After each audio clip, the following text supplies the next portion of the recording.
Welcome to 6 TV. నేను సంజన. ఇక updates చూస్తే భూ కబ్జా ఆరోపణలపై స్పందించిన మాజీ మంత్రి మల్లారెడ్డి స్పందించారు. ఇక భూ కబ్జాతో తనకి ఎలాంటి సంబంధం లేదని ఆయన స్పష్టం చేశారు. ఇక కేసు నమోదైన విషయం వాస్తవమేనని, తాను ఈ అంశంపై కోర్టును ఆశ్రయించనున్నట్లు మల్లారెడ్డి వెల్లడించారు. అయితే ఇది ప్రభుత్వ కక్ష సాధింపు చర్య కాదని మాజీ మంత్రి మల్లారెడ్డి సంచలన వ్యాఖ్యలు చేశారు.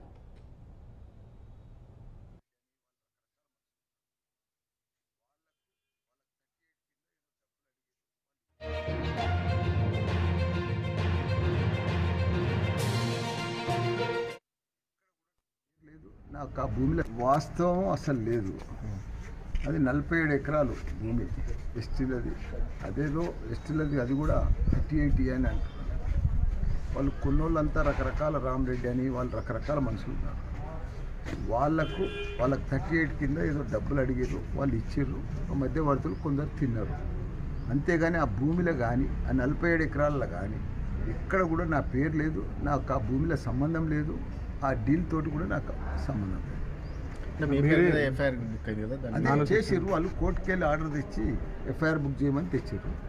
నేను కూడా ఇప్పుడు రాసిచ్చిన, నేను కూడా కోర్టుకు పోయి నాకు సంబంధం లేదని నేను కూడా కోర్టు ఎలక్షన్ అయిన వెంబటే మీరు రాత్రి రిజిస్ట్రేషన్ చేసే ప్రయత్నం చేశారు. అది కాదని అవాస్తవం అని చెప్తాను.